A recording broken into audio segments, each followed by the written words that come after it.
Mahal na mahal kita.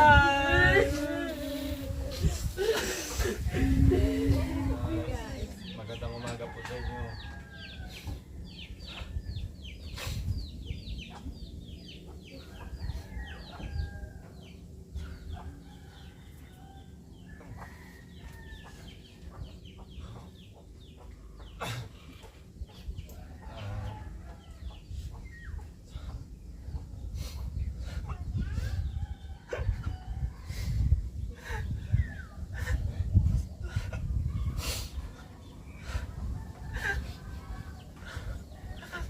Ano po,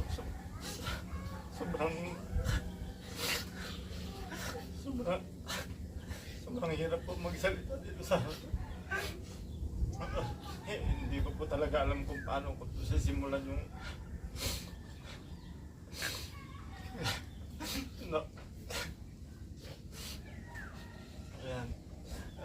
Gusto lang po namin ipaalam sa inyo na kung nakikita nyo yung mga kamarites natin dito, hindi siya kumpleto kasi yung iba wala dito, pero yan, gusto lang namin guys ipaalam sa inyo na si Nanay Mads wala na, hindi nyo na siya mapapano.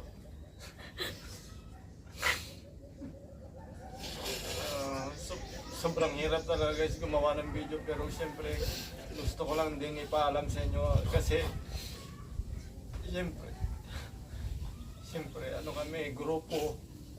Pag sinabing grupo, siyempre team. Pero wala, nalagasan na kami ng isa. Sobrang sakit isipin na ano guys, biglaan talaga. Sa mga hindi po nakakaalam doon sa kay Nanay Mads, siya po yung nawala.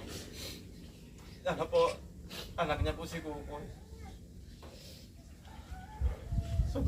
Tapos meron po siyang anak pa na maliit, kaya yun yung isa sa mga ano din na ambata pa nila, pero wala na silang nakakaya.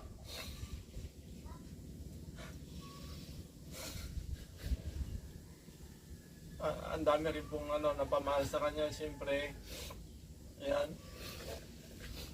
Ang lang po sana namin ngayon yung pakikiramay po ninyo, yung respeto po ninyo sa kanya. Sa mga po, ngayon lang po talaga siya pumanaw, wala na po talaga siya. Madaling araw siguro, wala pong eksaktong oras ng pagkawala po niya. Basta pag-ising po ni Kukoy, ang tinignan niya, wala na.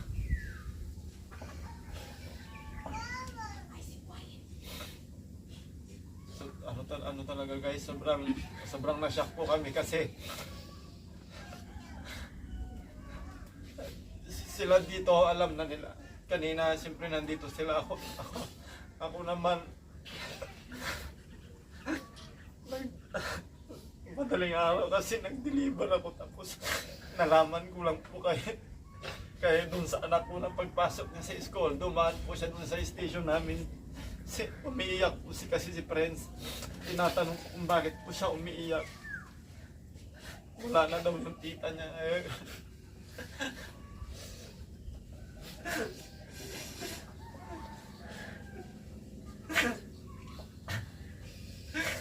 Talaga, sobrang sakit po talaga kasi siyempre napamahal na po talaga si Nanay Mads sa amin.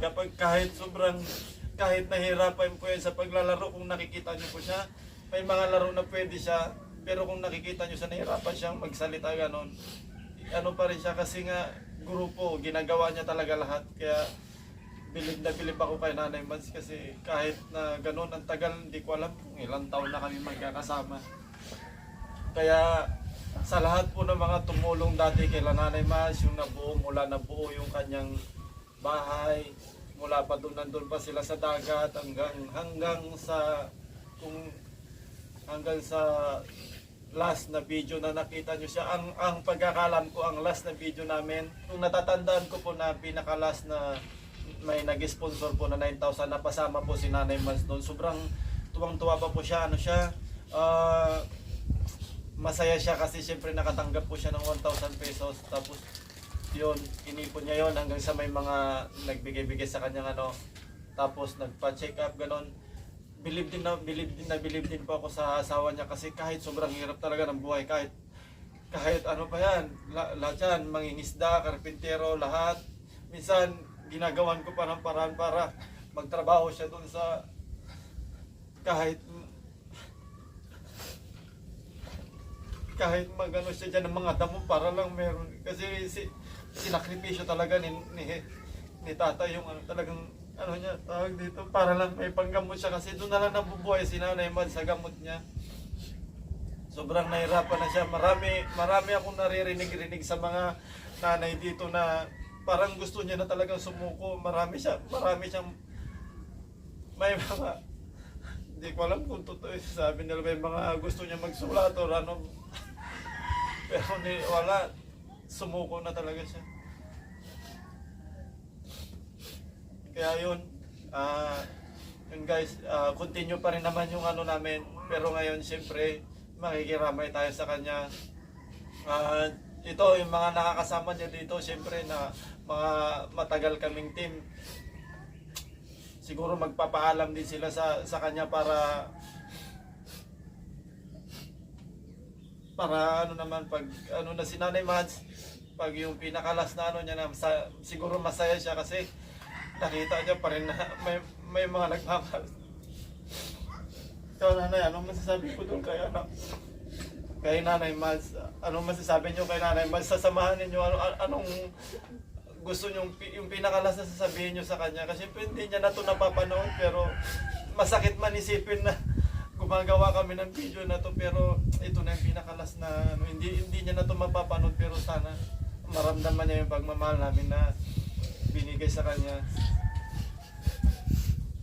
Nanay Mads. Nang Mads.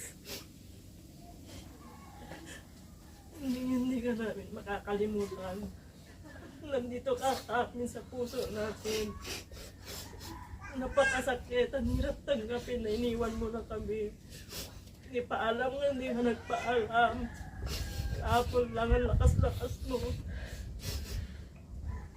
Paggising ng mga pamilya mo, wala ka na. Sana nagpaalam ka man lang sa kanila. Pagdating ko, wala nang pupunta doon sa bahay nakakausap sa akin. Pagdating ko ng hapon, pinupuntahan mo ko sa bahay. Nag-aatid ka ng ulam. Sabi mo pa sa akin kahapon, sabay tayo kakain. Pero hindi ako nakasabay kasi hapon na ako nakaluto. Huwag kang mag-alala. Yung iniingatan mong halaman, ako na bahala doon. Hindi mamamatay yun, didiligan ko yun. At saka sa mga anak mo, huwag mo nang isipin. Ako na rin bahala sa kanya, lalo-lalo na siya ay pagpasok sa school. Huwag mo na rin isipin yun. Gabayan mo na lang yung mga pamilya mo. At saka sa amin, sa atin na Marites, mahal na mahal ka namin, Ate Mads. Paalam. Nanay Mads.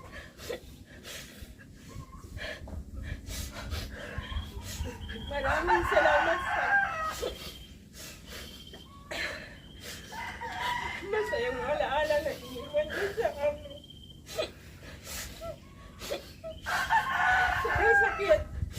Kasi may mga time minsan na uwi ako ng hapon. Madaanan ko siya dito. Yung malakas. Lakas pa. Na kahit alam kong hirap na hirap siya sa mga sakit niya.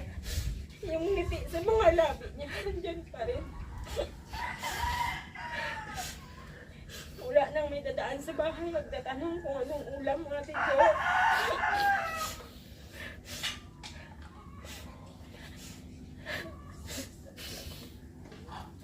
Hindi ka man namin na makakasama, pero lagi ka dito. Dito sa puso namin. Hindi ka namin makakalimutan. Lalo na tuwing maglalaro na kahit alam ko minsan pagod ka na. Pero pinipilit mo. Kasi gusto mo buo ang grupo. Pero madaya ka. Iniwan mo kami.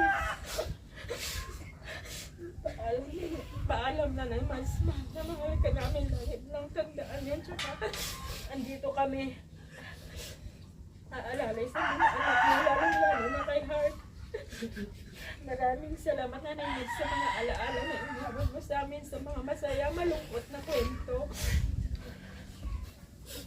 Mads, Alam ko, hindi mo na kami makikita, hindi ka na namin makikita.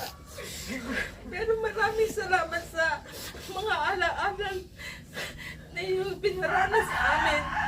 Yung ngiti mo, yung lungkot, na lagi kang nagkukwento na ganito, nahirap ka na sa sakit mo, pero lumalaban ka para sa mga anak mo.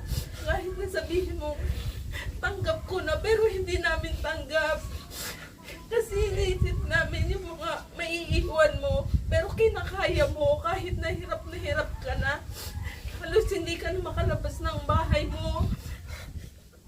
Lahat ginagawan mo ng paraan. Alam ko lumalaban ka. Kasi nung Sabado lang, sabi mo, ate, sasama ako. Punta ako sa doktor. Parang nabuhayan ka ng loob doon kasi meron kang ibang pinuntahang doktor na parang nagbigay sa'yo ng panibagong pag-asa. Kaya masaya kami, tuwang-tuwa kami ni Lailin kasi nga sinamahan ka pa ni Lailin doon sa doktor kasi nga gusto mo magpa-check up. Kaya nung sinabi ng doktor na parang tinanong ka kung anong gusto mo, kung anong nararamdaman mo, sabi mo, mas maganda po yung naramdaman ko ngayon. Kaya nabigla po talaga kami na bakit ganon, kung sana nagkaroon siya ng pag-asa. Biglang kaninang umaga, ganon na lang nangyari sa kanya. Lord, alam ko, kinuha mo na siya sa amin, pinahinga mo na siya, pero parang pinagaan mo lang yung loob niya na mauna nawala siya, parang binigyan mo siya ng pag-asa. Kaya kami sa abot ng hindi namin taga, pero kakayanin namin kasi nagulat lang po kami kasi iba po yung aura niya kahapon talaga kasi parang ang saya-saya po niya kahapon kaya hindi po namin ina-expect na ganito yung mangyayari sa kanya. Pagising lang po kaninang umaga ng pamilya niya. Nang ginigising na po siya, hindi na po siya magising kaya masakit sa amin kasi kahapon nung nakita namin na masaya niya. Lord, alam ko nakasama mo na siya ngayon. Tulungan mo siya si Mads sa mga anak mo. Gabayan mo siya lagi yung pamilya niyo. Lagi mo silang gabayan. Si Kukoy, si Heart. Gabayan mo sila kung saan man sana lahat ng tahaki nilang buhay ay nandyan ka lagi. Maraming salamat sa saya, sa lungkot na yung ipinaranas sa amin, sa samahan. Maraming salamat.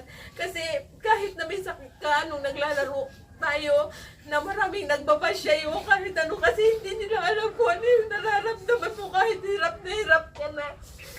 Kinakaya mo pa rin para lang sa laro, para lang mapasaya namin kayo lahat. Kaya sa lahat na nagmamahal kay Mads, maraming salamat sa inyo. Mads, paalam sa iyo.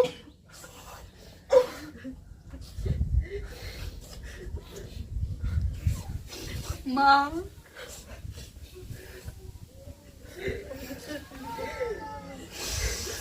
Huwag ka mag-alala. Tutuparin ko yung pangarap mo sa akin na makapagtapos ka pag-aaral.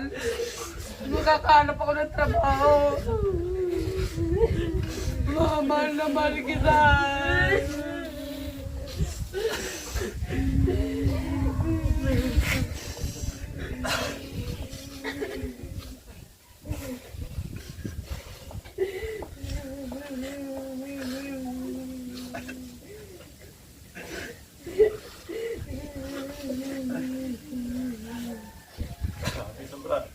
Sabi guys, sobrang sakit talaga kasi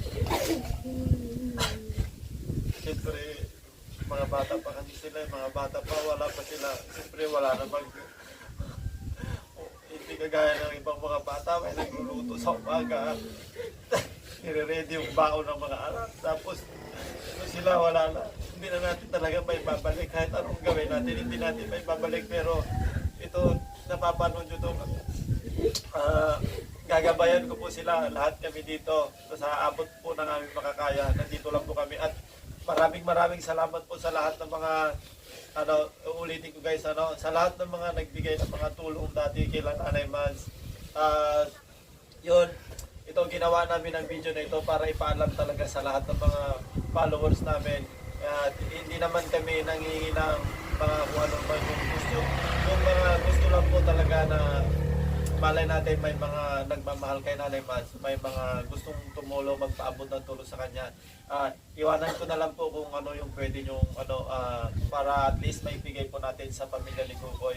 Ngayon ang ano lang guys, yung respeto, yung pakikirami lang talaga. At ako mismo, ako mismo binabalita ko na po sa inyo guys na noon gumawa agad ako ng aksyon nung nalaman ko kanina. Hindi rin ako makamove on, pero nandun na yun nandun na siya.